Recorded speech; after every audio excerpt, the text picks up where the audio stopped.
Welcome, nerds, once again to the only pop culture nerdy news show that matters. Thank you once again for joining.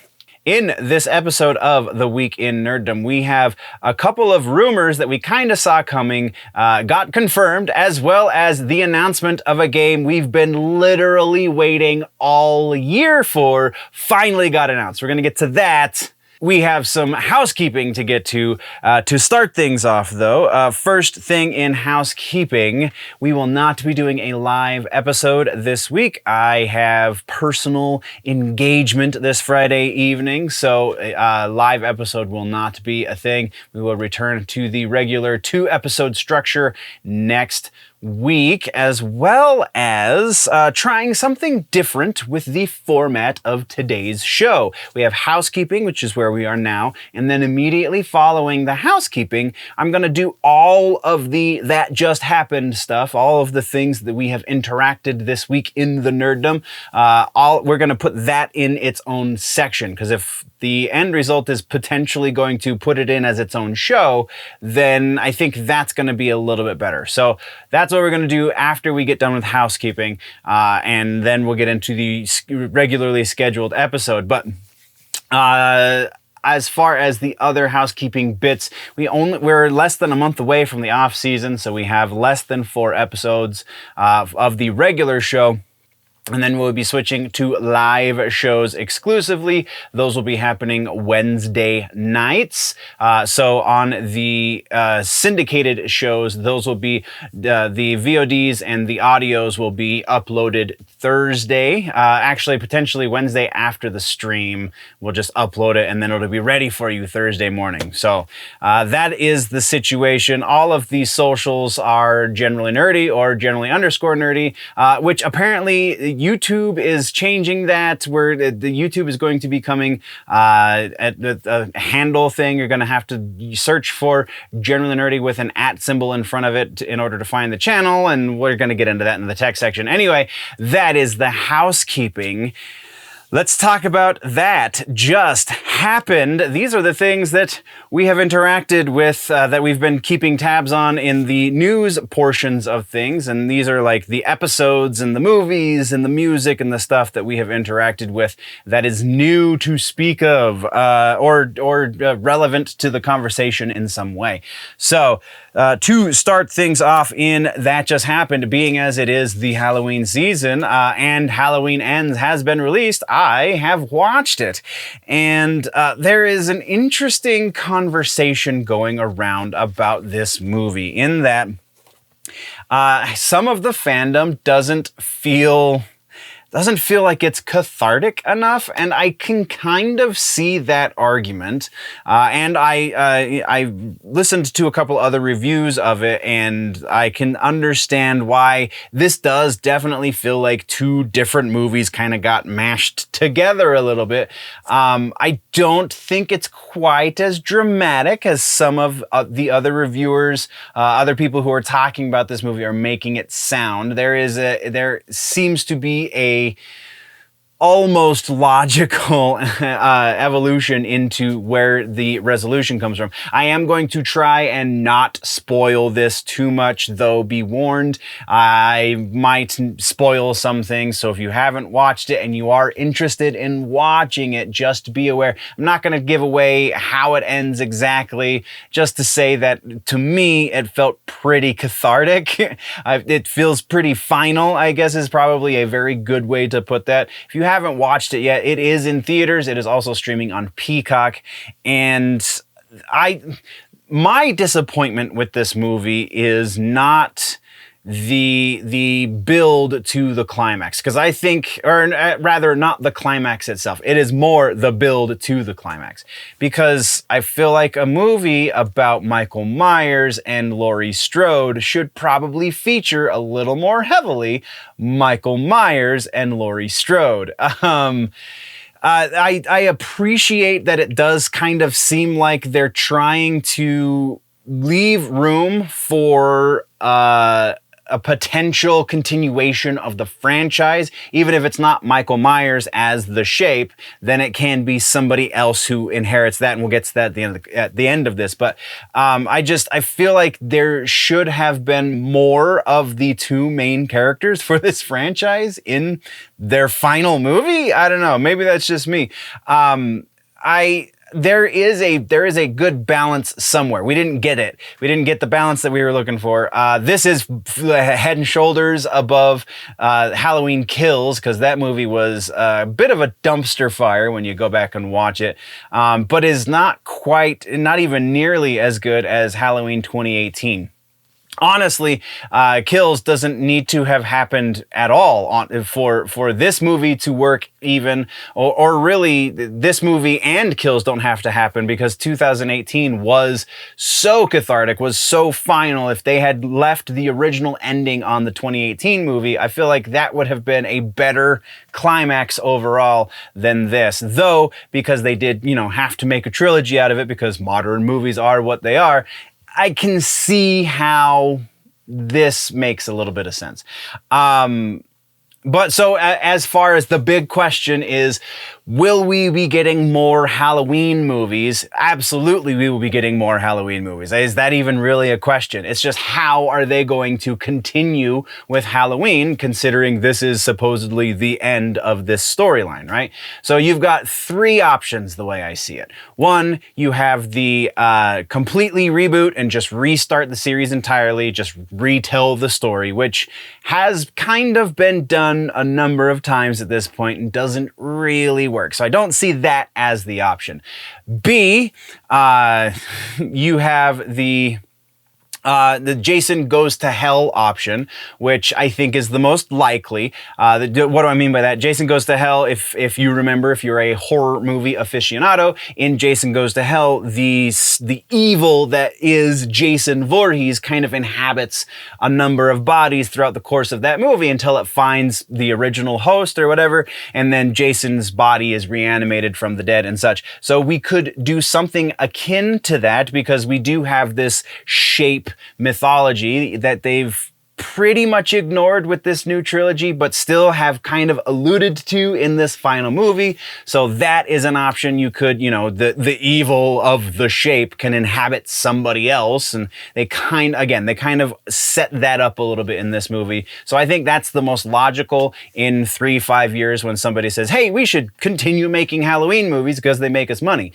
Or then there's the Scream option. If you take that as your blueprint, then every new iteration of Scream, there's some new relative that you never heard of before, to somebody that was related to the original issue, or somebody that was related to somebody, and you got my sister's neighbor's dog's ex-best friend, kind of 7 Degrees of Kevin Bacon action. That's the other option, where somehow Laurie has a sister, or Michael Myers has some distant cousin that, something like that. And that is also much more potential than rebooting the entire franchise from fresh again. But I honestly feel like the more effective way would be the Jason Goes to Hell variety, not the Scream variety, though.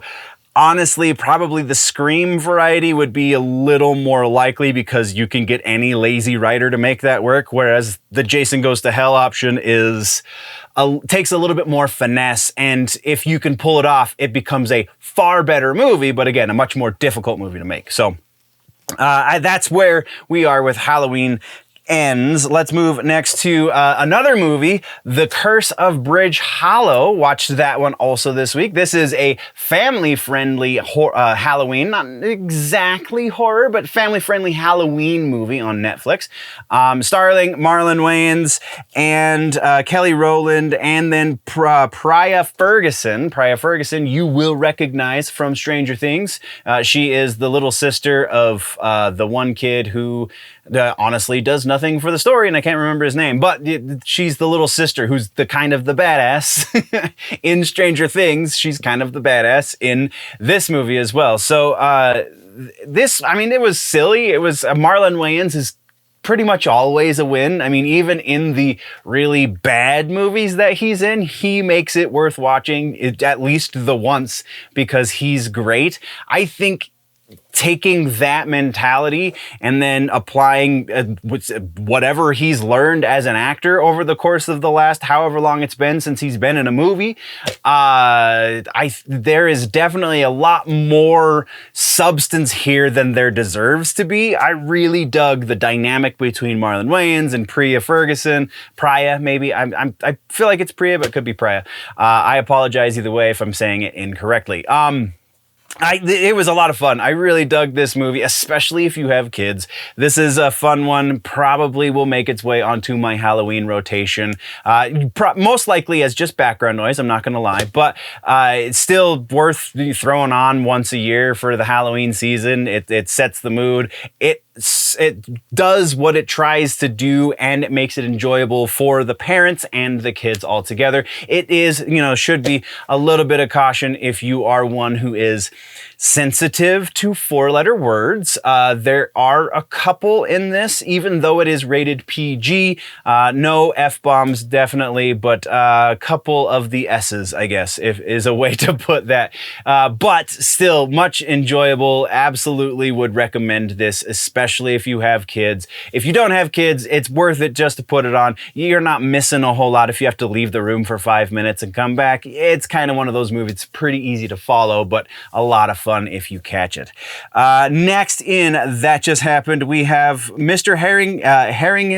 Harringen's Phone. I think I spelled that incorrectly, and I'm gonna have to correct it in post if I did. But either way, another movie on the HBO Max. I'm pretty sure. I could be wrong because I didn't put that in the notes. But this is all right. So it's the kid from It.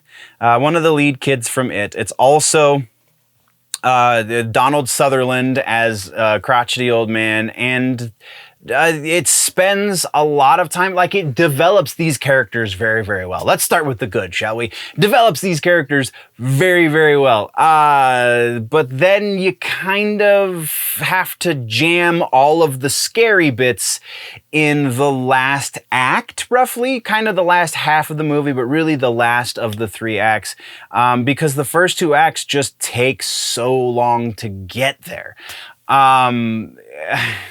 Wasn't super enjoyable. It was kind of slow, and honestly, I fell asleep for about half an hour in the middle of it. And going back, it's like, even though I did that, I didn't really miss much. So yeah, I don't know if I can recommend this one.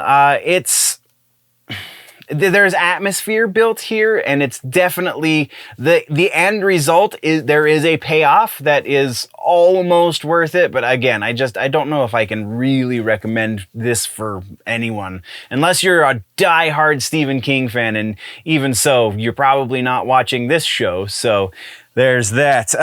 Next one we have is House of the Dragon, episode 9, The Green Council. We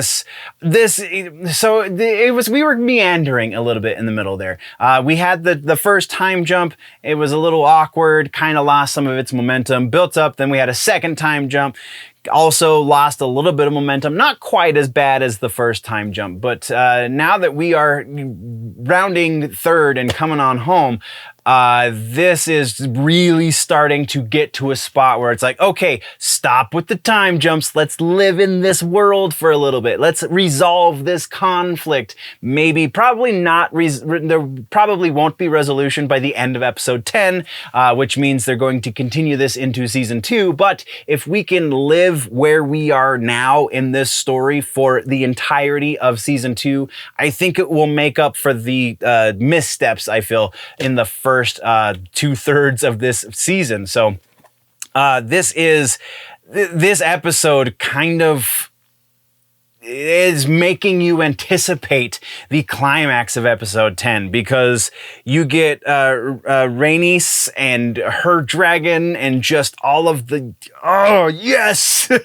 all of that energy, all of that, oh my god, I can't wait to see how this comes to its conclusion. So absolutely, if you're not watching House of the Dragon, you should be, because yes, again, kind of starts a little slow. There's a couple of really awkward steps and we have those time jumps, but by and large, totally worth the time. Next is Unsolved Mysteries on the Netflix. We got Volume 3, the first part of Volume 3, the first 3 episodes.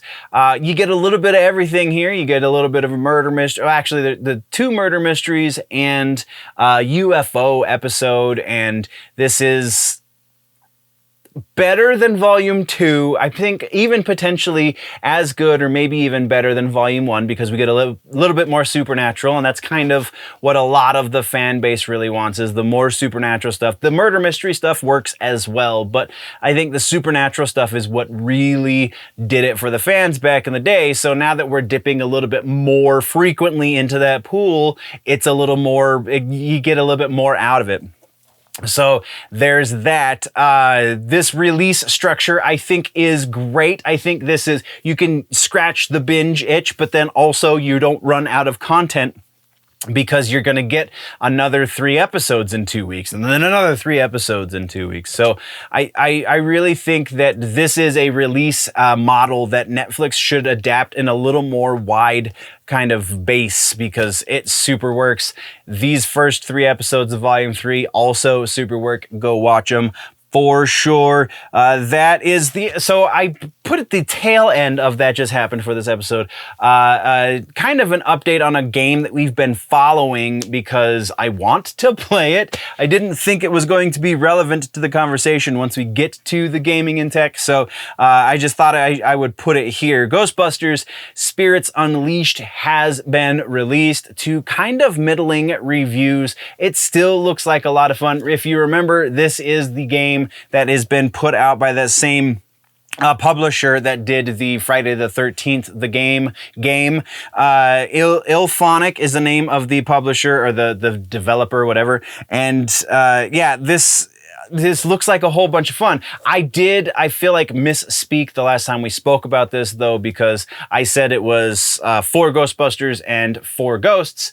That is incorrect. It is 4 Ghostbusters and 1 ghost. It's so 4v1 on the multiplayer. Sounds like the story mode isn't exactly all there, but DLC is going to fix that coming down the line. And honestly, the reason most of us are going to play this is for the multiplayer, right? Because you get to create your own Ghostbuster and then go bust some ghosts with a group of friends. So yeah, I feel like this is going to be, if I can get my hands on it, if I can afford to get my hands on it, it's probably going to be one that we do a little bit of live stream action for on the live stream shows. But yeah, Ghostbusters Spirits Unleashed has been released and we should all play together. That being said, let's get into the regular news and not just all of the new releases. So, music news starts us off. Let's go. Music news. We have no follow-ups, no corrections. We have a couple of pieces of new music. Actually, one that we're very excited about. And that we're actually going to start with Filter is our first new release this week. Filter just released a song called For the Beaten. It's coming off of a new record that is coming out sometime in 2023. No release date, no name, just a 2023 is when you're going to get this record. This song, For the Beaten, is almost what I wanted out of new Filter. I don't think we will ever get exactly what I'm expecting out of a Filter song, just because Richard Patrick's voice isn't quite what it used to be. Sad to say, but it is the truth. Still great. Still, like the production on this is amazing. And you would expect that from guys who all met working for Trent Reznor, right? That is kind of their stock and trade, is fantastic production, because that's what Nine Inch Nails is, and that's where they got their start. At the very least, it's where they met. So yeah, super dig this track, even though the vocals and even some of the lyrics are a little lacking. Either way, still a good payoff. Go check out the new Filter. Next is a band that I've kind of been aware of for some time, but never actually really listened to, and that is Traitors. The name of the track is New World Order, new, N-U, as in new metal. This is apparently what new metal has morphed into, kind of a new death core metal thing. Yeah, so very interesting. It's like 3 minutes long, so it's kind of a short track, especially in the metal world. And it's like a 3-minute long breakdown. There's different sections of the breakdown, but basically feels like 3 minutes worth of breakdown and some DJ scratches. Can't say it's a bad thing. Kind of dug it. Really was nodding my head along to this one. So it's just a new territory for me. So I don't know exactly how I feel about this whole new metal mixed with deathcore combination. It's not bad. It's just new. Go check it out. And then we're talking Morbicon. This is a band that features members of Municipal Waste and Fintroll. They have a new record called Of Mournful Twilight. The name of this song is Death Thirst. This is 1990s death metal, come back around, which to be fair, kind of is what Fintroll and Municipal Waste are for different genres, but circa roughly that same era. So this is just a bunch of kids doing old school music the way they know how and the way they grew up listening to it, and I can get behind that. Vocal delivery, the death metal vocals just don't generally do a whole lot for me. This is no exception to that. By and large, production's pretty solid. The performance is pretty solid. If you like death metal, there's no reason you won't like this. Go check this one out for sure. And then my final piece of new music for this episode is one that I honestly should have put on. I saw that this was a thing 3 weeks ago. I was unable to listen to this song in that amount of time. This is a band, and normally I try and do these so I can cut them into shorts and put them up on the Eclipse channel, but we're going to spend some time with this because the band is Botch. Botch is significant because they influenced some of the best tech death and like hardcore and melodic hardcore, melodic metal, I can't even remember. Converge. So Converge, Dillinger Escape Plan, bands like that. This is the band that kind of birthed them a little bit. They are reissuing the We Are the Romans record. It will be out November 4th. And on that reissue will be this new track. The name of this new track is 122. This is, so I kind of had heard clips before this, which is how I was aware it even existed. I finally sat down and actually listened to the song, and it was even better than I anticipated. Because at first, when you hear this in like just bits and pieces, it almost sounds like they softened up a little bit with age, which is a weird thing to say about Botch. Definitely not the actual case though, because this is a solid track. This is as glorious as I wanted it to be once I actually heard the whole thing all together. Wow.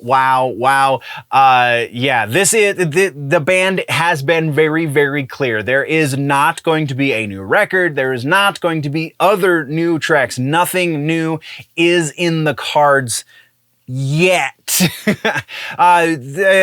They speak rather definitively about this, but they did do a surprise live show out in New York just a couple of days ago, so maybe there's a little more of a spark there than they're willing to admit to, or at the very least willing to talk to the press about. So super excited about the re-release as for the We Are the Romans record, one of my favorite hardcore records of freaking all time, so absolutely worth your time to listen to.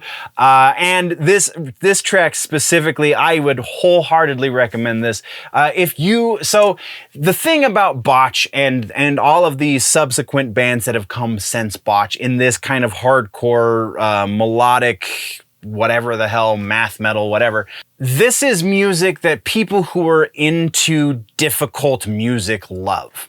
And I wouldn't say necessarily you have to like heavy music to really appreciate Botch, though you should know they are very heavy.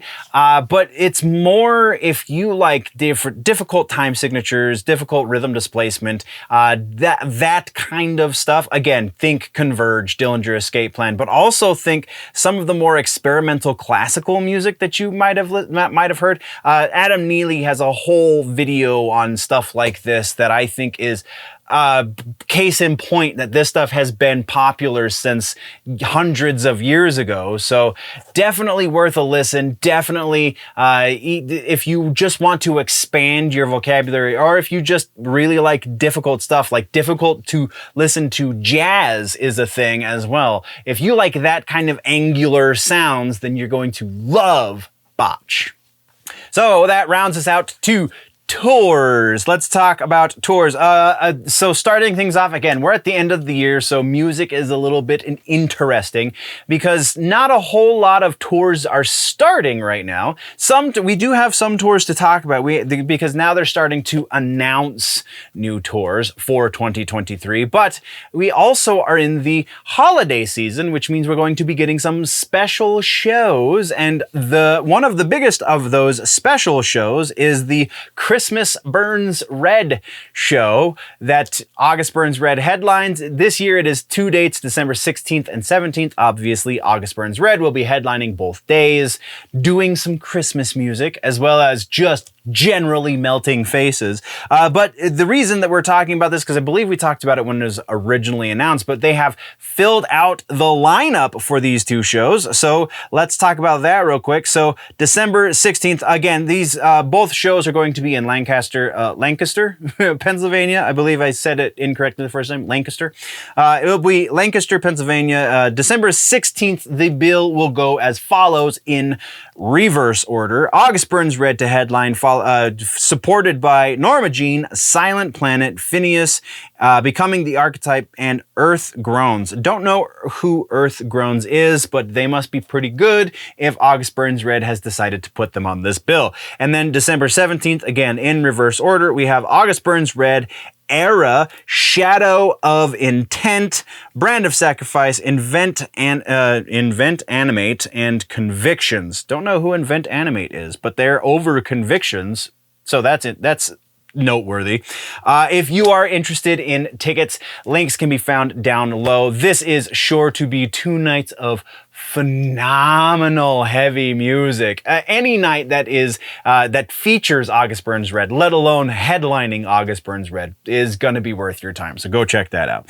Next, we are talking about He Is Legend, one of my favorite bands of the last couple of decades. He Is Legend, with the new record coming out in November, they are going on tour with Valiant Thor. November 11th is the first date, starting in Wilmington, North Carolina, runs through November 21st in West Columbia, South Carolina. This is basically just them going all over the South, which sucks because that means I can't catch them, but I will if they ever announce a second leg to this tour. It is, again, the Endless Hallway record is out the first day of this tour, November 11th. Links can be found in the description if you want tickets. And then our final piece of new touring news has to do with a band that we haven't spoken of for some time. A band called Unsane. This is interesting. Avant-garde. Not a whole lot of people know about the Unsane, but a lot more people should. This is definitely in the same vein as like a Neurosis kind of situation. Post-metal, whatever the hell you want to call that. These guys rock, and I could not find who the supporting acts were, if they're even going on tour with supporting acts. Currently, they are on tour in the UK and Europe, but this is the American leg of this tour that they are currently on. So the American leg is going to begin February 6th in Albuquerque, New Mexico, runs through February 26th in Austin, Texas, and they are going kind of all over the states. So if you are into some unique post-metal that, again, think Neurosis, but a little more dead, then definitely go check out the Unsane if they're near your area. You can find, once again, links to tickets down in the description. Then let's talk about brand new news. First up, we have Baroness letting us know that they are going to be releasing a new record sometime in 2023. No exact date just yet, but John Baisley did an interview with Loudwire where he said specifically they plan on releasing new music and then touring, and then maybe a little bit of touring to follow that up. So that being said, new Baroness, super excited. If you want to see the full interview from which this announcement comes, you can find the link down in the description. Next up, we have Cyberpunk 2077 in the news. What? All right, so Cyberpunk is in music news because they are looking to expand their musical catalog for the game, and in so doing, they want you to submit your music. There's a link, you can find it down in the description. If you follow that link, they have a kind of a little clip that they want you to watch, and if your music you can say it has been inspired by said clip or would fit right alongside said clip, then they want you to submit and they will release your music in the game with the upcoming DLC. The name of the DLC, once again, just in case you don't remember, Phantom Liberty, and it is going to be the only DLC for this game, aside from patches and, you know, continuing to make the game function.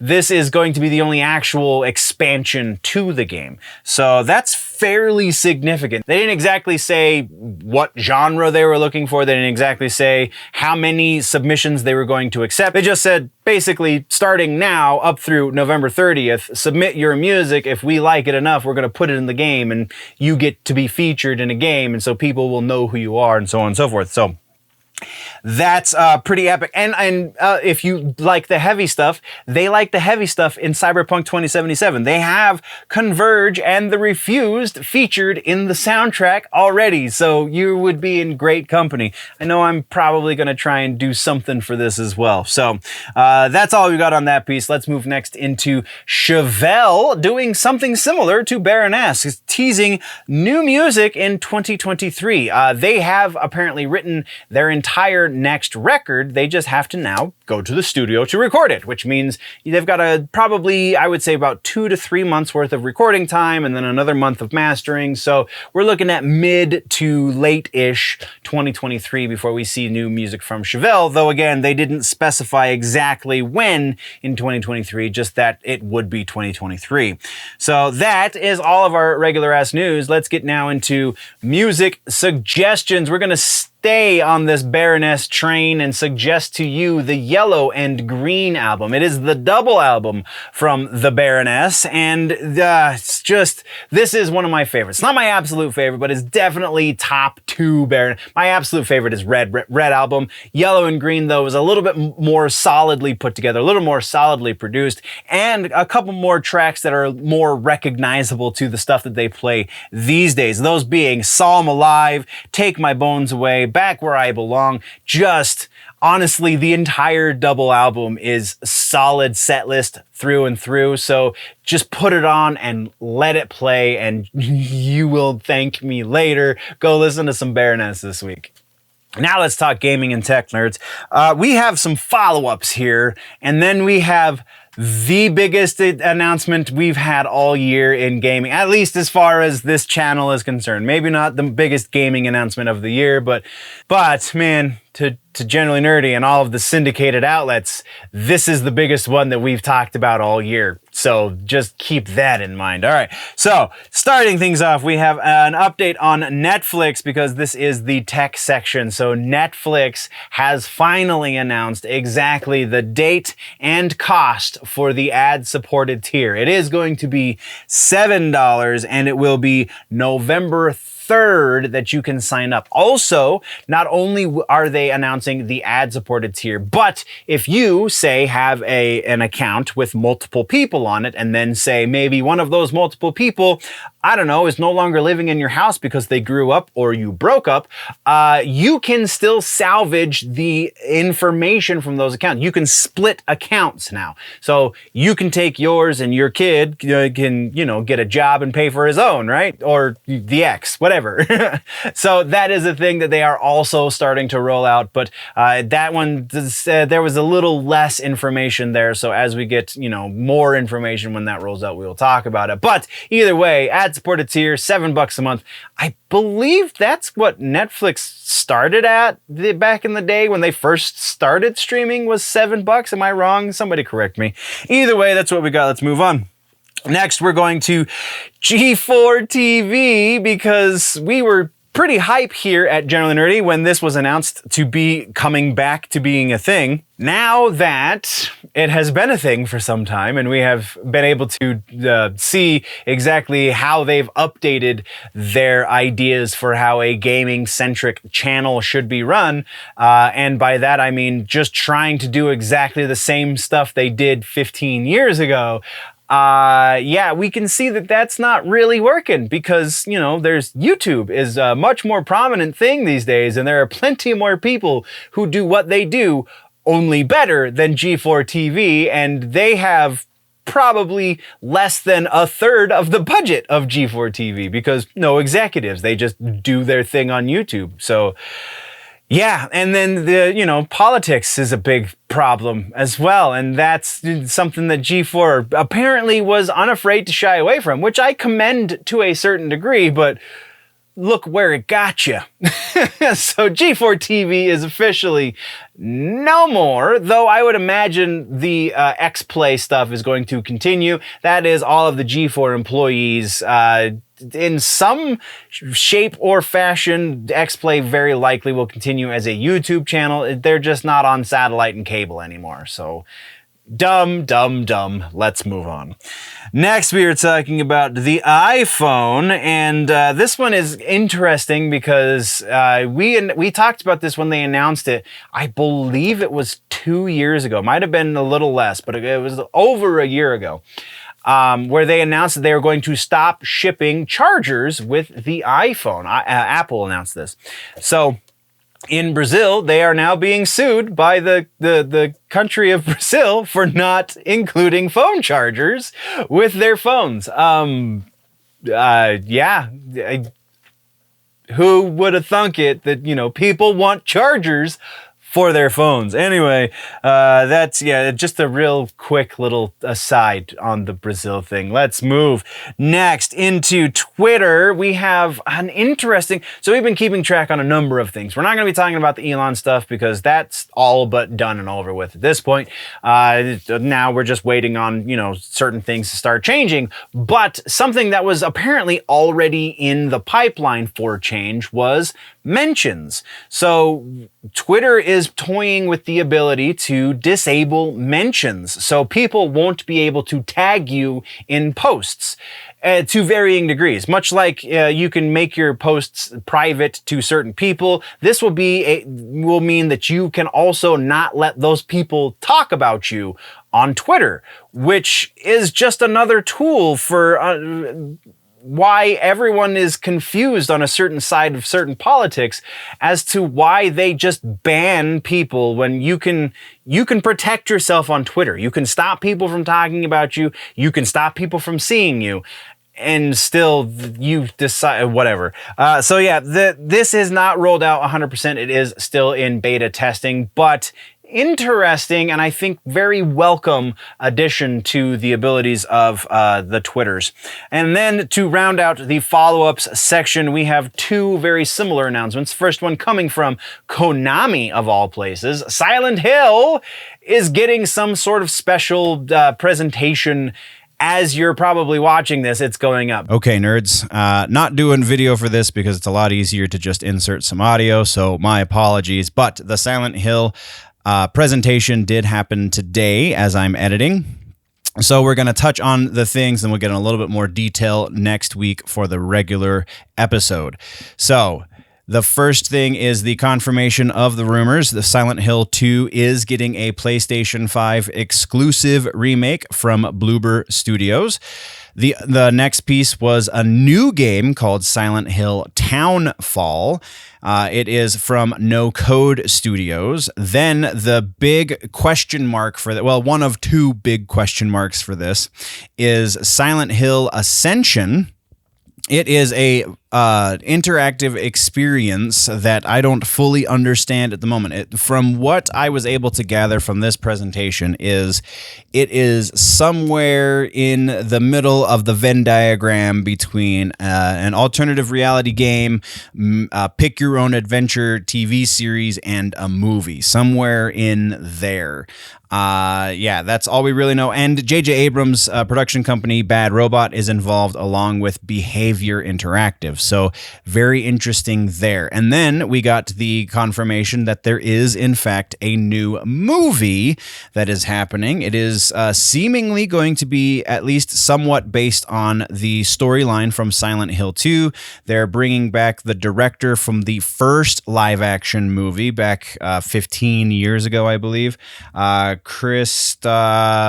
don't remember. Didn't put it in my real quick notes. We will cover this in more detail next week.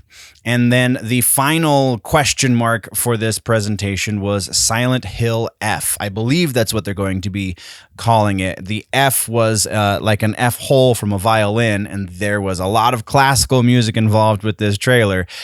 So it is the first Silent Hill that appears to be in a Japanese setting. The production company in charge of this one is Neoboards Entertainment, and it looks like it might be dependent on that classical music that was playing in the trailer somehow, again because of the F hole F in the title the title image. It very, I don't know, very big question mark attached to this one in a different way than Ascension, because all we got for Silent Hill F is just I think it's like a 15 to 30 second trailer. That was very intriguing, had something to do with flowers and a lot of grotesque imagery and stuff like that. Kind of what you would expect from Silent Hill. So that is the real quick rundown of the Silent Hill presentation. There's a bunch of merch up on their website now these days as well too also. And yeah, that's what we got. So all of that being said, I now return you to your regularly scheduled episode of the Nerd News.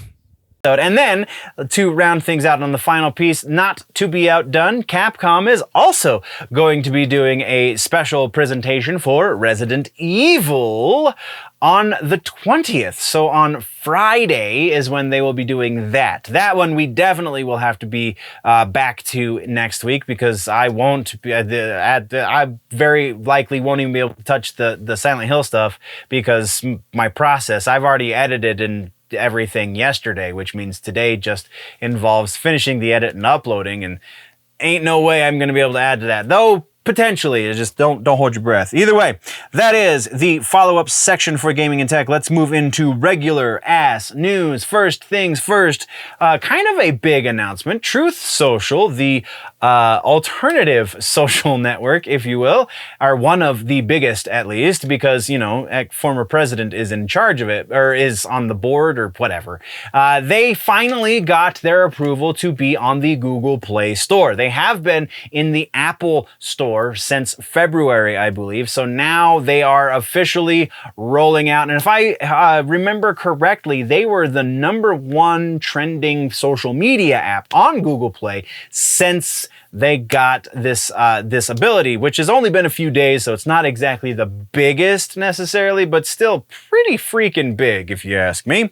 Next, we were talking about another alternative social media network, and that is Parler. Parler was in the news a number of months ago for getting kicked off of the Google Play and the Apple Store, and then figuring out a way to get back on and filing suits and yada yada. And now oh boy, and now they're being purchased by Kanye West. Kind of, it would seem, in some sort of friendship deal that he has struck up with Candace Owens, because Candace Owens' husband is the CEO, if I'm remembering correctly, of Parler. So there might be some sort of shady backdoor dealing stuff there, but it seems that as it stands right now, this is all but happened. So if there is more to come of this, then we will definitely be keeping tabs on it. I think this one's super interesting though, because yes, I feel like most people, at least most normal people, most people who, you know, have a brain between their ears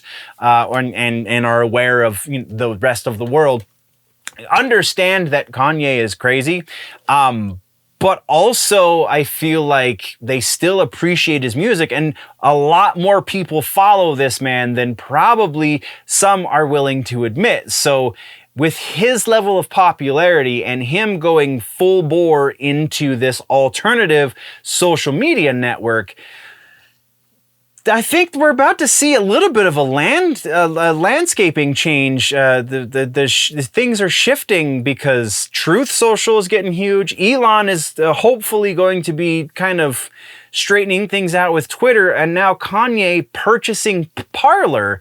It's going to get really interesting over the course of the next year or two, especially considering elections are a thing these days. So, yeah. Let's move along, though. We're not going to spend too much... Oh, no, there was a second half to this Kanye West thing. So, to announce this to the media and to stockholders, an email was drafted by the people in charge over at Parler, and that email was sent out, once again, to stockholders and to media outlets, and apparently just carbon copy, not blind carbon copy, just CC. They didn't do the BCC, so they effectively gave out everyone's email address in their contacts list, which was upwards of 300 different entities. So yeah, if you are a media person who got one of those emails, you can now basically contact anyone you want because you have their email address. So yeah, that was also significant. I don't know what backlash is going to come from that part of it, but if anything does, we'll talk about it. Let's move along, though. We're spending too much time on Kanye.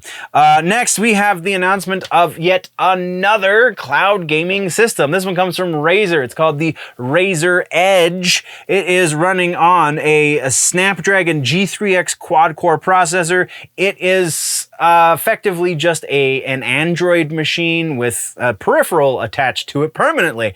So it's a tablet. It's a $400 tablet that has a super powerful processor, and this is the new gaming market, apparently, is cloud gaming. And until, I don't know, it's just interesting to watch the evolution because we've had a number of these things come out. The last one was the Logitech pad, and that one was like $1,200 instead of $400. $400 is just the Wi-Fi exclusive version, so it doesn't have cellular service, so you can't connect to a cell tower, but you can connect anywhere where there's Wi-Fi, which pretty much everywhere has Wi-Fi these days, so that's not a big deal. But also, that $400 price point is significant because that is roughly the same price point as the Steam Deck, the lower-end Steam Deck, but still, the Steam Deck. This is the lower-end Edge, so it makes sense that the lower-end price points would match. And match they do, so it'll be really interesting to see if this cuts into the Steam Deck sales or if it affects it at all. We'll be keeping tabs on this one a little bit, if at all possible, because some of these numbers are kind of hard for me to find. I don't have a research team, so I got to do it all by myself. Let's continue on to our final piece of brand new news, and this is the one I've been waiting for all year long. Mortal Kombat just announced a new game. Kind of. All right, so it's not clickbait. Legitimately, Mortal Kombat did announce a new game. It is just a new mobile game. The new mobile game is going to be called Mortal Kombat Onslaught. It is an RPG. It is not the card-based combat that we got with Mortal Kombat Mobile, which has over 150 installs, though the active community is significantly smaller than that. I would probably put the active community at probably a few 100,000, maybe like 200,000 to 300,000 people, but still pretty healthy as far as mobile gaming communities, as far as I understand it, at least. So there is a significant market for this. At the very least, you're going to get all of the lore hounds like myself who download this and install it and play through it at least the once so that they can get the cinematic story, because this is the first time in mobile that Mortal Kombat is going to have a cinematic story mode, which is kind of freaking significant, and also kind of what I've been wanting them to do since I saw what Niantic was able to do with Pokemon Go. This is not going to be anything super equal to Pokemon Go, but wouldn't it be awesome if we had a Mortal Kombat game that was similar to Pokemon Go. This is going to be, sounds like a rather traditional RPG. Was unable to see if it was going to be live action RPG or if it's going to be a turn-based RPG, but I would assume live action considering it's Mortal Kombat. We do also have a quote from Ed Boon about this. I'm super excited to read it, so pardon me if I stumble over my words, but here we go. Boone says, "We are pushing the boundaries of Mortal Kombat to allow players to experience the franchise in new ways while still staying true to its core visceral nature. With Mortal Kombat Onslaught, we reimagined Mortal Kombat into strategic, team-based collection RPG with fast-paced group melee combat that both new and existing fans can enjoy." So it says strategic, team-based collection RPG, but also group melee combat. I'm gonna reverse what I just said a moment ago. I think it's gonna be a turn-based RPG, but still gonna play it. I don't care. It's Mortal Kombat. We're down. Yeah, super excited. No announcement for the release date. No explanation why they couldn't have made this announcement like 10 days ago. Like, this doesn't make any sense. But super excited. So, yeah, we're just gonna move on, or I'm gonna keep stammering. Let's get to gaming suggestion for the week. We're gonna say Resident Evil. I'm just gonna let you pick on this one because the original one is classic. Honestly, I have the best memories of playing Resident Evil 4, which is apparently the next remake, but also I've heard nothing but great things about Resident Evil Village, and also I think RE6 was great. The remakes of 1, 2, and 3 have been pretty awesome so far. 3, maybe not as much, but either way, take your pick. Resident Evil is the gaming suggestion for this week. Go play. Comic books and books is the next section. We have a bit to talk about here. This is going to be more conversational and a little less educational. But starting things off, we have Joker, The Man Who Stopped Laughing. We talked about this book when it was announced.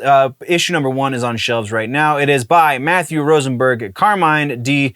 I'm not going to say that last name properly. Giandomenico, Arif, Prianto, and Tom Napolitano. Woo! I apologize to all of you. But this is very interesting because in this book, it's not too much of a spoil because it's book number 1. You're at the very beginning of the story arc. But in this book, we have the Joker returning to Gotham, is looking to throw a little chaos into everybody's plans, not just Batman, but all of the other rogues who have things going. Joker, generally speaking, when he comes back into town, just throws everything topsy-turvy because he's the Joker and that's what he does. So this time, as he's re-entering town, he's met by some of the other rogues, specifically Two-Face, and I believe it was Black Mask, and the Riddler. And they said, you know what, boss?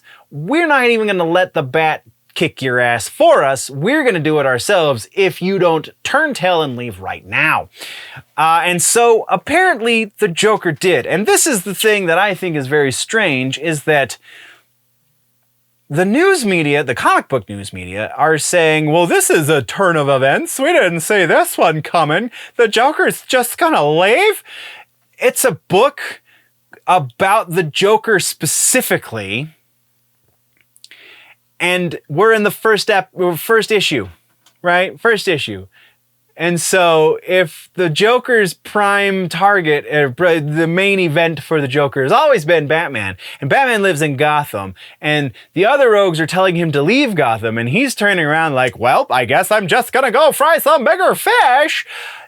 I feel like you shouldn't take him at his word because he's the Joker. So I'm going to pass this one off to the nerds. Do you buy this? Oh, Joker's leaving Gotham. He's going to go find a bigger superhero to pester. Or is he just going to exact a bigger bucket of revenge against the other rogues who are threatening to beat his ass? Like, what? This is proof. And the source for this, I don't generally talk sources, but there's a link, I believe, and maybe there's not a link in the notes, but either way, the source for this is CBR. This is just further proof that CBR is not one of us. They do not staff a staff full of nerds. They staff a bunch of people who want to be writing for the likes of MSNBC, New York Times, whatever. These are not nerds. These are media types. Nerds run, the nerds would not take this at face value because that's a stupid thing to do, especially when dealing with a character like the Joker. But I'm rambling. Let's move to the next piece, shall we? Let's discuss all of this in the comments, though. So next, we're talking about Batman Urban Legends. We're talking a lot about DC and specifically Batman, just because it's kind of the stuff that I read the most. Even when it's bad, I'm still reading Batman. This one is the Urban Legends series. This is Castle Arkham on Haunted Wings. This is starts book number 20. It's the beginning of a new arc. This is just noteworthy because it came out and you should read it. This is another what if scenario for the Bat. You get a different history for why Batman became Batman. You get a lot of quasi steampunk and quasi H.P. Lovecraft imagery, and oh my god, it's so freaking awesome. You should start reading this one. Like, this is a what if scenario, so just pick it up at issue number, well, it's issue number 20 technically, but that's the first of the arc. So pick it up at issue number 20 and just keep going until you get to the end of it, because it's even if the story is garbage by the end of it, the artwork is fantastic, and that is reason enough to have this book in your collection. Let's move on though. Next, we're talking about a brand new comic book, The Garbage Pail Kids Origins. Apparently the Garbage Pail Kids even need origins these days. So Garbage Pail Kids Origins is a new comic. It is turning the Garbage Pail Kids into superheroes. And again, conversational, not necessarily educational. And now you know that this exists. Do we need this?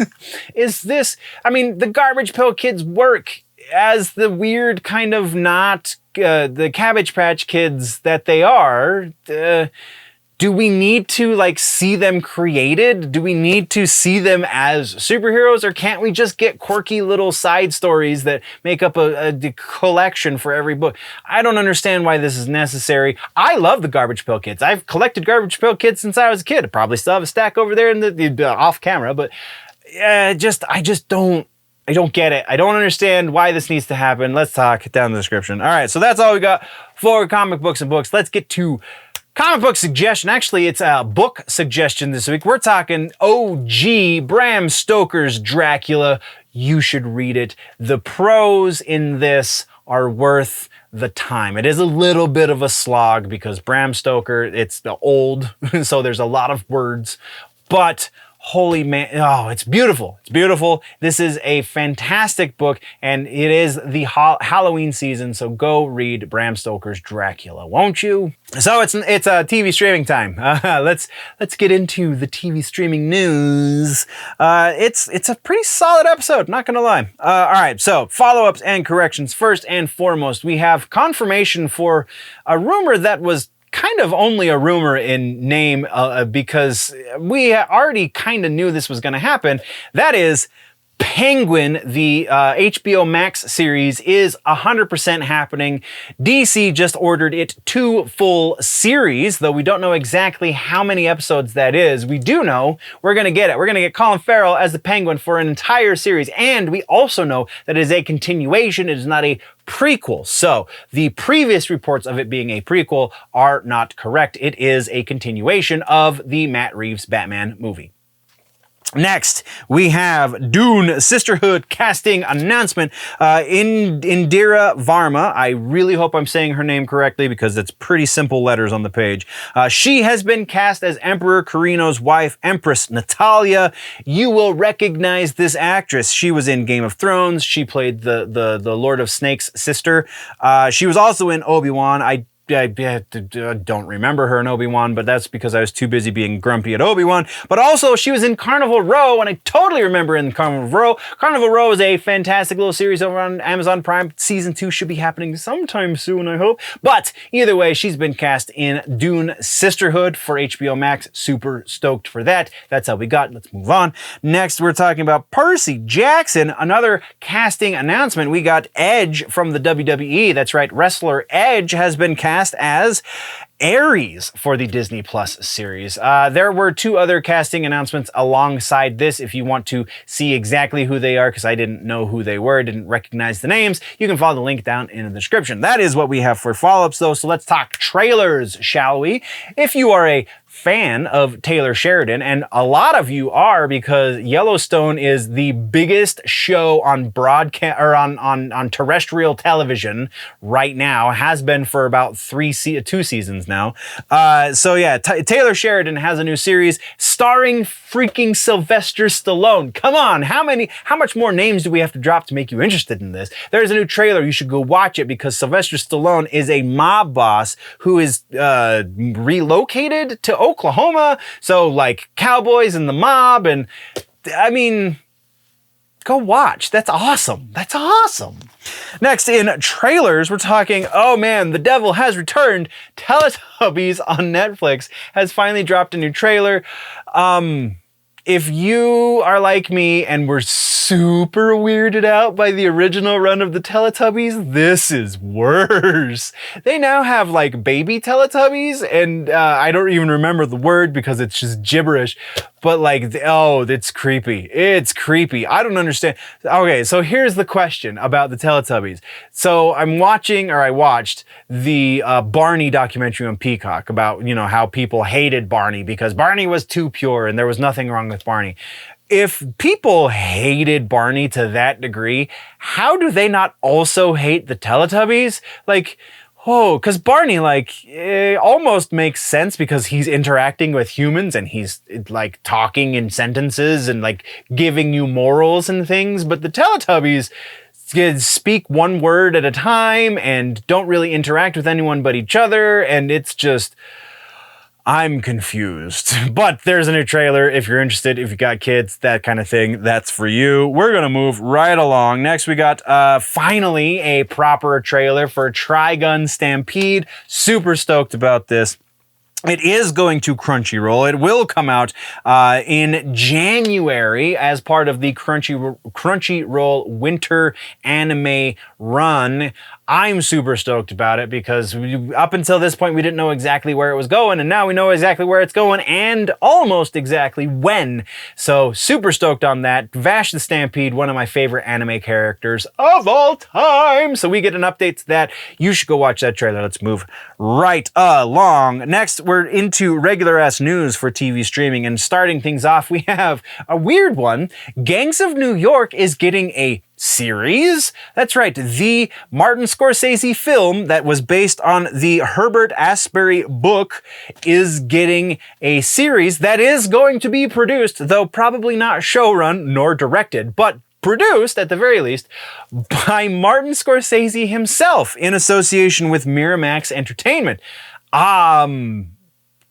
Okay. I mean, I dug Gangs in New York just fine because Martin Scorsese, I don't think has ever made a bad movie, but he's made questionable, and I feel like that's about as questionable as a Scorsese flick gets. But how is the story going to be elevated by making it into a series? It sounds like it's going to be a limited run series or a mini series, if you will. So probably roughly 6 episodes, and that is where it's going to end. I didn't read the book, so I have no idea what else they can add to the story, but it was a 3-hour movie, so that's half of your series already. What else is there to, whatever.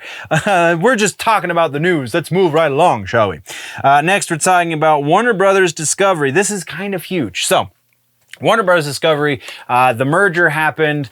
In that merger, the company, the new entity that was once Discovery Plus, that absorbed or effectively purchased the Warner Brothers, most of Warner Brothers properties and became Warner Bros. Discovery. There was $3.2 billion in loss when this merger happened. I don't know exactly how they lost that much money, but that is the report, that they lost $3.2 billion. So now David Zaslav, CEO of this new said company, is taking it upon himself to save $3 billion of the $3.2 that they lost, so they can, recoup some of those losses. And in so doing, we've gone through a number of house cleanings, I guess you could call it. And now we have another round of said house cleanings. There's actually, this is kind of twofold. So the first one is, we got a bunch of people over in the unscripted and animation departments, not specifically like animators or anything like that, though we'll get to that, but just general staff in those two departments has been decreased by approximately 24%, which equates to about 120 something jobs have been lost. 120 something jobs are no longer need to be filled, because about 40 of those jobs were already vacant. They're just not going to fill them. And then the rest of them, you're like, here's your pink slip. Sorry, but kick rocks. So that's the first part of this. The second part of this is continuing along the animation side of things. Animation studios, specifically Cartoon Network animation studios, and even more specifically, it sounds like it's leaning a lot harder on the Adult Swim side of the Cartoon Network animation studios. These are all being absolved by and large into the Warner Brothers animation studios. Now, they were very specific to announce that in spite of them reducing their staff size for the animation studios, that does not mean that they're going to diminish their output. So the shows are not going to suffer, according to the official word. The shows are not going to suffer because of this reduction in staff, which, I mean, lends itself to reason to a certain degree, because you have a lot of redundancy. You're effectively joining two different companies that do very similar things. So you're going to have a lot of overlap. And so you got to kind of clear that up if you want to become a profitable entity again. And Zaslav is doing that. He's getting rid of the overlap. He's cutting the fat, as they say.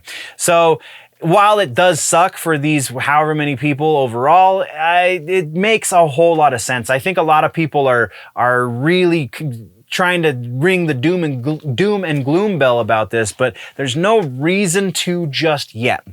There is a lot of rumors going around that because of all these layoffs, because Zaslav is going so gung-ho with all of this restructuring of the company and stuff, that he's just setting it up so he can sell it off again in about 2 or 3 years. And I feel like those rumors kind of fly in the face of some other rumors we're going to be talking about once we hit the rumor mill section. So I don't buy that necessarily, but there is a little bit of an argument to be made there. I don't think it's going to happen, but we'll get to that in the rumor mill.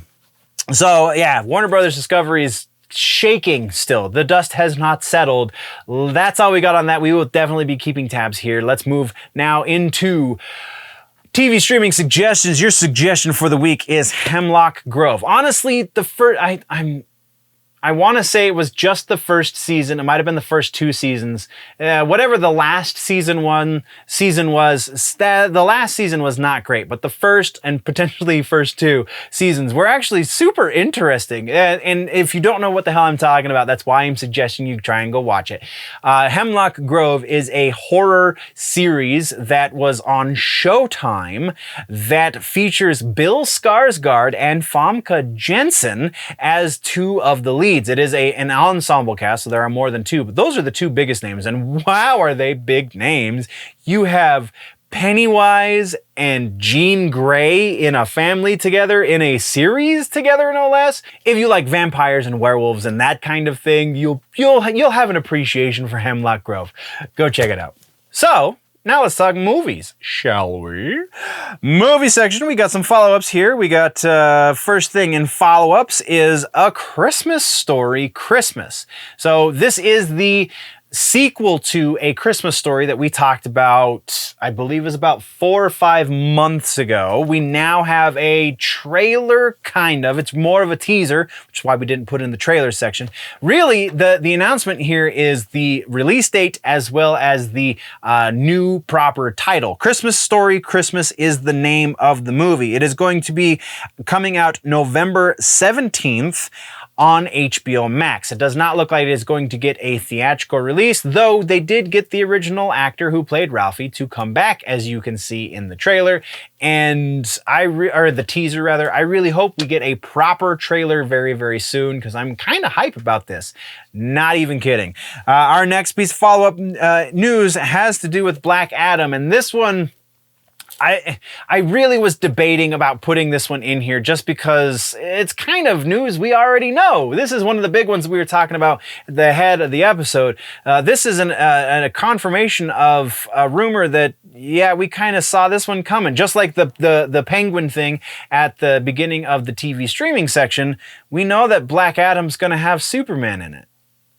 It's kind of the worst kept secret in Hollywood at this point. So why do we got to announce it in the news? Either way, it's still, I mean, technically speaking, this is still technically a rumor because Warner Brothers has not come out and said, yep, that's right, we got Henry Cavill back as Superman in our Black Adam movie. But we do have The Rock talking about Black Adam versus Superman movie. And then we also got Aldous Hodge, who plays Hawkman in the new Black Adam movie.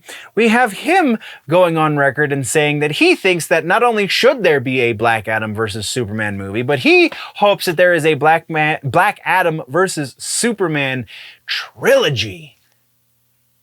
Which I think would kind of be cool. If this turns into something that's not just a vanity project for The Rock, which I still very much believe that is a strong possibility, then yeah, I think that would be really a lot of fun. Those two behemoths fighting on screen for my comic book enjoyment, I'm down. Let's do that.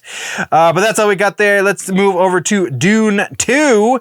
This is a release date update. Dune 2 has been bumped up by 2 weeks from its original release. So originally it was supposed to release November 17th of 2023, and now it is going to be released November 3rd of 2023. So 2 weeks early, not a big bump, but you know, with all of that scrambling from Marvel and all that jazz, Sony and whatever the hell's going on with the MCU, somebody had to fill the slot, and Denis Villeneuve was like, "I'll do it. That's me. I'll do it right here. Let's go." Next in follow-ups, we have Transformers: Rise of the Beasts casting announcements. We have Pete Davidson, who's going to be voicing Mirage, as well as Michelle Yeoh, who's going to be voicing Airazor. There we go. Airazor. That's the word I was trying to say. Mirage is a Decepticon, and Airazor is the robot, the animal robots. I can't even remember what they're called right now. Sorry, brain fart. They happen. They have both been cast for voice work in the sequel, the kind of lega-sequel situation. That's all we got. Let's move on. Next is Joker Folie à Deux. We now have official word that this is, in fact, going to be a musical. What universe do we live in that a comic book movie is going to be a musical? That is such a weird thing to say. Now, let's kind of take this one in full view. Just because there are musical numbers, that's probably why they're saying musical. So there could potentially be like 2 musical numbers, and then the rest of it is spoken, and that would make it a musical in the eyes of popular culture, and that would be incorrect. But I could see why they would make the argument, because you know, clicks get you money. So I don't think it's going to be a musical in, like, you know, the vein of Rent or Chicago or Cabaret or anything like that. But musical, meaning there's going to be musical numbers, confirmed. We know this as 100% fact. If you question me, check the link in the description. That being said, that is what we have for follow-ups in movies. Let's move over to trailers. It's Halloween, which means we're getting Christmas stuff because everybody forgets Thanksgiving is still a holiday. And so, yeah, it is what it is. But our first trailer is Spirited, the Christmas Carol story that Ryan Reynolds and Will Ferrell made. This is coming out finally. Release date for this is going to be November 18th. It is going direct to Apple TV Plus, and it looks freaking awesome. Go watch this trailer, man. It's worth your time. The next trailer that we have to talk about is Creed 3, March 3rd, 2023. So 3/3/23 is when this movie releases. Directed by Michael B. Jordan. This movie, it looks like it's going to be good.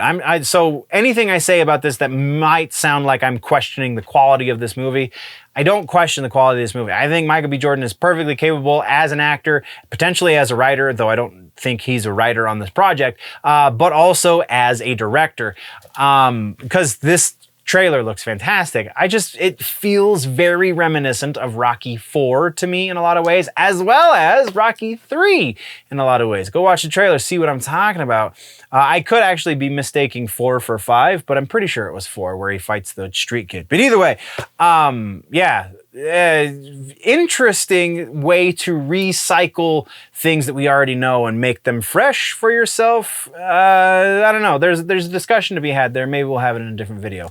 Either way, that's what we got. Let's move right along. Oh God. And now we're into regular ass news, and we're going to start regular ass news with the downbeat.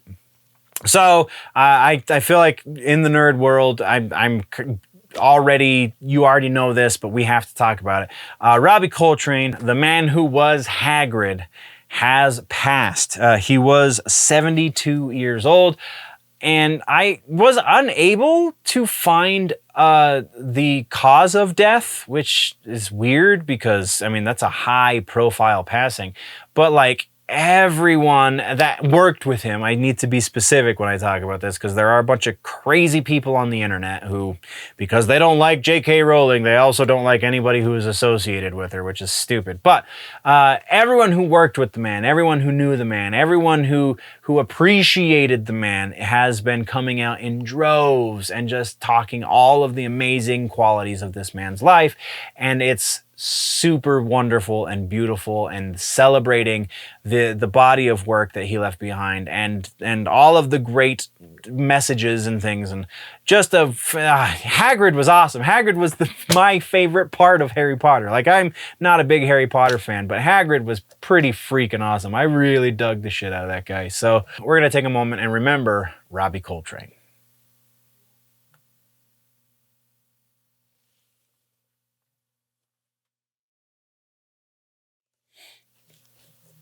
All right, so let's bring things up a little bit. We have a new documentary on Dungeons and Dragons. This is documentaries we don't generally talk about, though it is about Dungeons and Dragons, so it's kind of inside of our wheelhouse to begin with. But also, Joe Manganiello is the producer and director of this documentary. And also super noteworthy is they have the blessing from Hasbro to make this, which has somehow unlocked to them 400 hours of footage of Dungeons and Dragons. I don't know exactly what that means, but I'm super interested to hear potentially where do you begin with 400 hours? How do you chop that down into a documentary movie length, like 90 minutes worth of a movie? Maybe it'll be a 3-hour movie, but still 3 hours out of 400 hours. And then you have to like have a narrative and things around those. Wow, that is a task. Let's move right along. Oh, that's all we have? That's all we have? Really? Okay, cool. Let's get to the suggestions then for the week.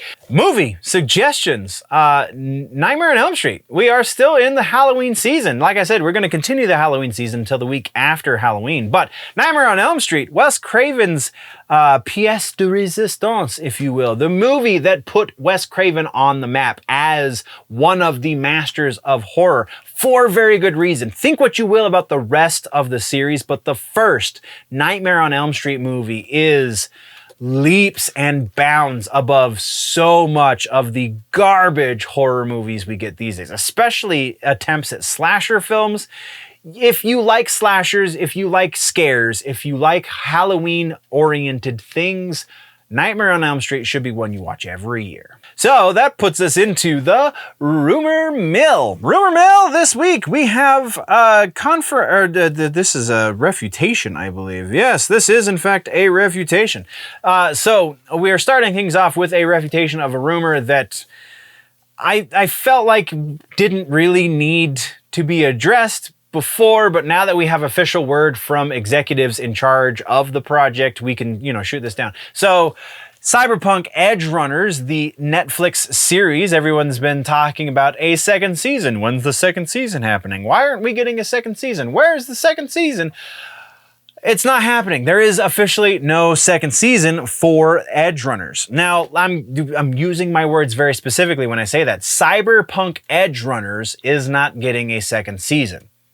That is according to the producer, Sotaru Honma, I did not say that right, one of the Project Red executives involved with the project, has said in no uncertain terms that it was planned originally that Edge Runners was going to be a standalone thing from Jump Street. Like there was no questioning it. But let's take that a little bit further and kind of spell this one out to you. Cyberpunk, there potentially is going to be more stuff in this universe. That makes a whole lot of sense. Just not another Edge Runner story. So will we potentially see some of those characters in a different series? Very potentially. They'll be probably secondary at best, very likely even tertiary at best. But this series did way too good on Netflix for them to not do another Cyberpunk series. It's just not going to be another Cyberpunk Edge Runners series. See, he's not lying. He's just not giving you the entire truth. So yes, there very likely will be another Cyberpunk anime. It's obviously not going to be Edge Runners. So rumor squashed. But let's get into the new rumors. First up, we have a crossover that might actually not be rumor by the time this goes live, because I feel like this one's got a whole lot of buzz behind it. But the Blumhouse crew is going a little nuts because we have potentially Freaky Friday and Happy Death Day doing a crossover movie. That's definitely a strange, not Freaky Friday, Freaky. The Vince Vaughn and I don't remember who the actresses are. I have them right here though. The actresses from both movies, Catherine Newton and Jessica Roth, we're in a picture with screenwriter Christopher Landon, who posted that picture to his Twitters and said something about, wonder what we're working on. Apparently the rumor is what they're working on is a crossover movie between those two franchises. Let's give this one a likelihood of probably about 70% that we will be seeing some sort of Blumhouse universe crossover movie, specifically between these two movies, but that could potentially open up a weird Pandora's box for horror movie fans. Our next rumor has to do with the MCU, and we have a potential casting announcement for Mephisto. That's right, Mephisto, the devil himself in Marvel Comics, is very potentially going to be played by Sacha Baron Cohen. This is another one that very potentially could be confirmed by the time I actually get this episode published. But as it stands right now, as I'm recording, this is very much still rumor.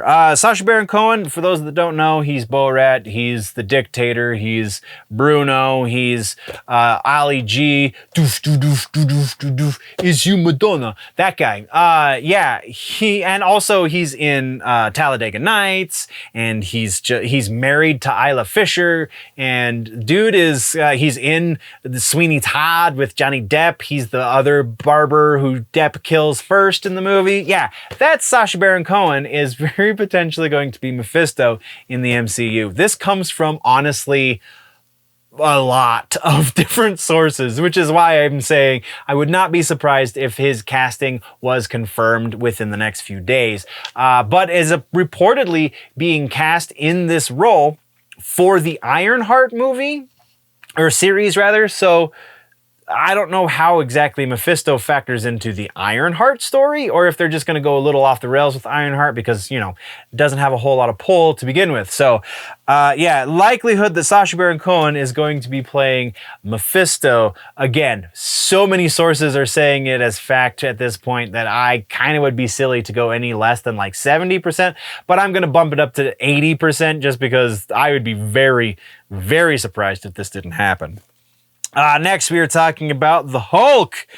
So this one's interesting because this is kind of more fan theory, but also been talked about as rumor as being a legitimate way that this will happen. So the Hulk, for those that don't know, Universal owns the distribution rights for the character in the movies, which is why we haven't had a standalone Hulk movie in some time, because Feige doesn't get along with the NBC Universal, and there's a whole bad blood situation there. So the Hulk is relegated to the secondary cast. Well, with the popularity and the how well the Werewolf at Night movie special presentation thing has done, it seems that that is going to be the magic key for the MCU to get us something resembling, though it won't technically be, a standalone Hulk movie. They're just going to, according to the rumor, do a special presentation, quote unquote, that goes directly to Disney+. Likelihood that that is a thing, that's just sneaky enough to be true. So I'm going to say we're going to put generous 65%, though I'm going to correct that. Conservative 65%, because I think there's a pretty strong possibility there for that as well. Next, we're talking about Madam Web, Isabella Merced, maybe, rumored to be playing Spider-Girl, Anya Corazon, and Sydney Sweeney has been rumored once again to be playing Julia Carpenter, who is Spider-Woman. I believe, actually, in this, I could have misread this, but I believe the Sydney Sweeney part of this has been confirmed. So we're not going to readdress that because we've talked about that one previously. Just the Spider-Girl portion is the new part of the rumor. Anya Corazon is in the comic books, though I'm pretty sure she is an alternate universe Spider-Girl in the comic books. It's not to say she has to be that way in the movie, but very interesting for the Madam Web movie, going pretty hardcore on these non-Spider-Man spider folk. So yeah, I don't know. I really don't know where to go with this one. Not a great source, but it makes a lot of sense. 50%, because I can't say one way or the next. That's where we're going with that one. And then we got to get to that DCEU conversation that I alluded to in the movie section. So DCEU is reportedly, we have a series of rumors that are supposedly coming very soon, the announcements at least, from the DC Extended Universe. So the movie universe for the DC properties. So let's just go through this list real quick, and then we'll talk about the implications and so on and so forth. So first up, we have a script is already written for the sequel to the Flash movie, though very probably, and I say that, and I mean Ezra Miller won't be returning for the role. That role will be recast. But yeah, script has been written for the sequel to the Flash movie, assuming it does well. Next is Man of Steel 2 with Henry Cavill is actively seeking writers, but they have locked in Henry Cavill with a contract for that movie. And then we have the script for Wonder Woman 3 is apparently nearing the end stages of completion as far as the writing goes. And then the next one we have is another surprise James Gunn DC property. What exactly that's going to be very much remains to be seen. The leak says that they're keeping that one a little closer to the chest than normal. And then the big one has to do with the Batman. There is going to be a universe unto itself, it would seem, from Matt Reeves, creating other movies based on the Rogues Gallery from the Batman franchise. Very specifically, they named Professor Pig, Clayface, and then there were a couple of other ones. It depends on which source. This one comes from a number of sources. Depends on which source you're reading how they list the characters. But the names that I saw repeated were Professor Pig and Clayface. And that's pretty awesome as far as the Clayface goes. He's one of my favorite rogues. So, implications here. These all come from the same rumor. So the going theory for the future of the Warner Brothers Discovery movie properties as it pertains to the DC properties specifically is that David Zaslav is just setting up these pins so somebody else can knock them down come 2025 or so when he tries to sell the company off. Now, we have 1, 2, 3, 4, 5 pretty major rumors, and one of those rumors being multiple movies in and of itself, potentially multiple series as well. So if that's the case, then these two theories definitely, or this rumor and that theory, do not mesh well, because if they have 5 major projects in the works to some degree, if you want to believe this rumor, if they have these 5 major projects in the works, then they will not be selling in 2024 or 2025. This is the 10-year plan that David Zaslav alluded to in interviews previously. So I don't want to believe the selling it off. I do want to believe these. This is actually one of the sources for this is freaking Forbes. So there is a pretty strong possibility that at least some of this rumor comes to fruition. So let's put, we're going to put this one again, relatively conservative, 65% likely that we will get at least some, if not all of these points in this rumor. Though, I mean, kind of the Batman rumor we're already starting to see, because we got the Penguin series, we got the Gotham PD series. Both of them have been confirmed at this point, so it looks like we're already on track for the Batman rumor.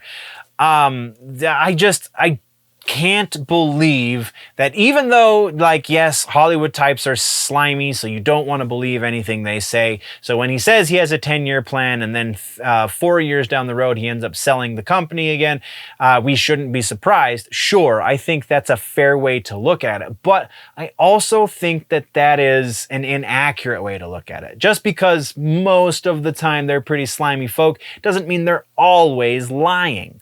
So when David Zaslav says, no, I have a 10-year plan for my DC properties in the movie theaters, I think we should believe him, especially when not too long after, though, I mean, he could have been the one to leak this information. Nobody really knows, except for the people involved.